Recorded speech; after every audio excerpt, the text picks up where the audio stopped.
जय श्री पवन हनुमान की। भक्तों, स्वागत है हमारे पंडित अनुकूल मिश्रा शास्त्री वीडियो में। भक्तों, आज कार्तिक मंगलवार, आज आपके सामने यह चमत्कारी मंत्र लेकर आया हूँ, जिसको सुनने मात्र से 100% आपके घर में धन आना शुरू हो जाता है। भक्तों, यह आज तक का ऐसा मंत्र है जो कभी फेल नहीं हुआ है। बालाजी का यह चमत्कारी मंत्र का अगर आप श्रवण कर लेते हैं तो अपार संपत्ति वाले मालिक बन जाओगे और आपको पता भी नहीं चलेगा पैसा कहाँ से आ रहा है। धन हमेशा बरसने लगेगा और पैसा आना शुरू हो जाएगा। बालाजी का कृपा इतना बरसेगा कि आपने कभी सोचा नहीं होगा। यह मंत्र साक्षात पैसा प्रकट करने का मशीन है।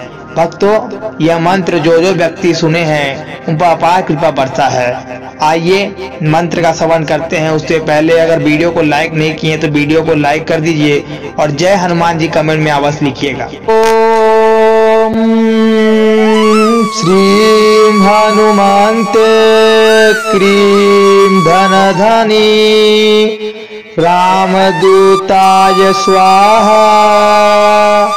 ओम श्री हनुमन्ते क्रीं धनधानी रामदूताय स्वाहा। ओम श्री हनुमन्ते क्रीं धनधानी रामदूताय स्वाहा। ओम श्री हनुमन्ते क्रीं धनधानी रामदूताय स्वाहा।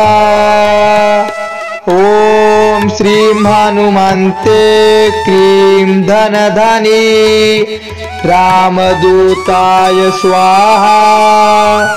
ओम श्री हनुमन्ते क्रीं धनधानी रामदूताय स्वाहा।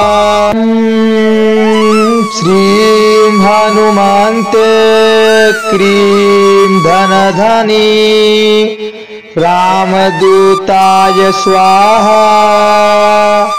ओम श्री हनुमन्ते क्रीं धनधानी रामदूताय स्वाहा। ओम श्री हनुमन्ते क्रीं धनधानी रामदूताय स्वाहा। ओम श्री हनुमन्ते क्रीं धनधानी रामदूताय स्वाहा।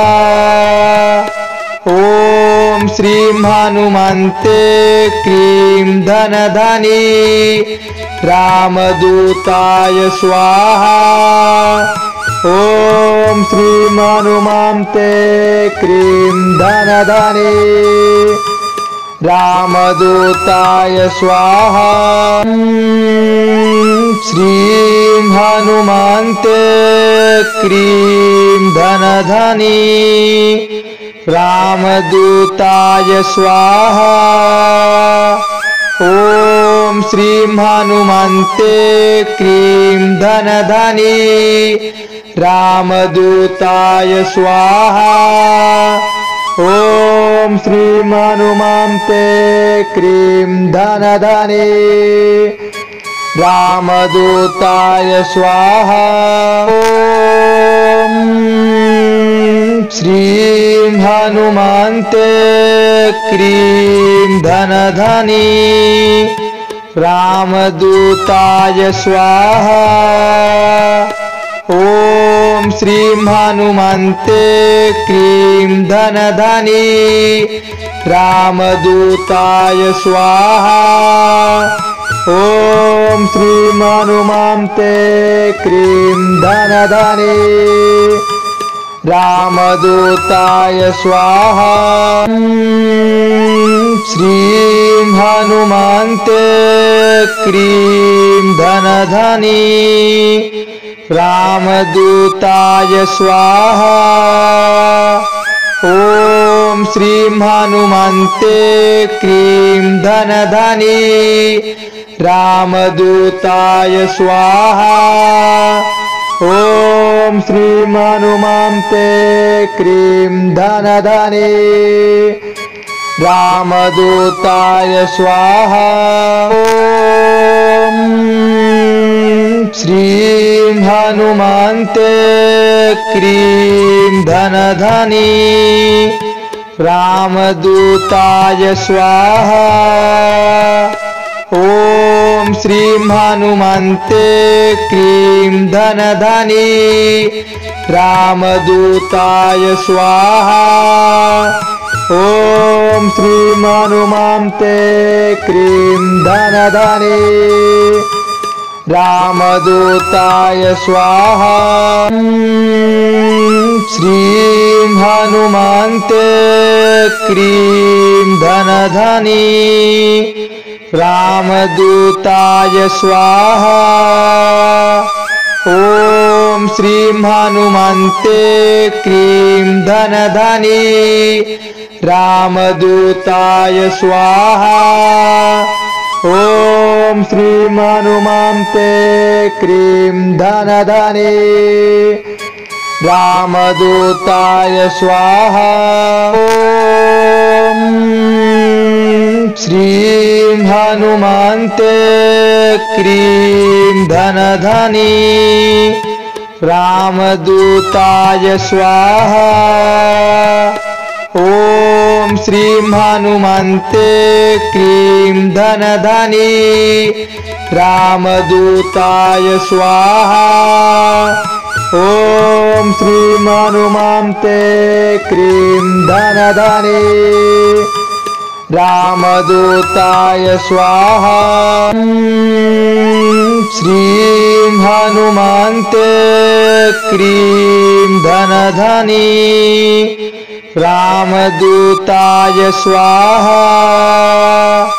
ॐ श्रीं हनुमन्ते क्रीं धनधनी रामदूताय स्वाहा।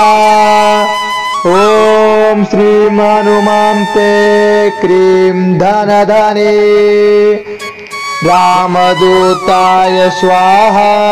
ॐ श्रीं हनुमन्ते क्रीं धनधनी रामदूताय स्वाहा। ॐ श्रीं हनुमन्ते क्रीं धनधनी रामदूताय स्वाहा। ॐ श्रीं हनुमन्ते क्रीं धनधनी रामदूताय स्वाहा। श्रीं हनुमन्ते क्रीं धनधनी रामदूताय स्वाहा। ॐ श्रीं हनुमन्ते क्रीं धनधनी रामदूताय स्वाहा। ॐ श्रीं हनुमन्ते क्रीं धनधनी रामदूताय स्वाहा। ॐ श्रीं हनुमन्ते क्रीं धनधनी रामदूताय स्वाहा। ॐ श्रीं हनुमन्ते क्रीं धनधनी रामदूताय स्वाहा।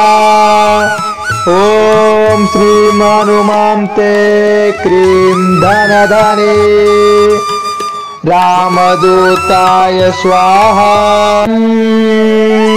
श्रीं हनुमन्ते क्रीं धनधनी रामदूताय स्वाहा। ॐ श्रीं हनुमन्ते क्रीं धनधनी रामदूताय स्वाहा। ॐ श्रीं हनुमन्ते क्रीं धनधनी रामदूताय स्वाहा। ॐ श्रीं हनुमन्ते क्रीं धनधनी रामदूताय स्वाहा। वीडियो अच्छी लगी तो वीडियो को लाइक, कमेंट, शेयर, सब्सक्राइब जरूर कर ले और बेल आइकन दबा दे और हमारे चैनल को सपोर्ट करें।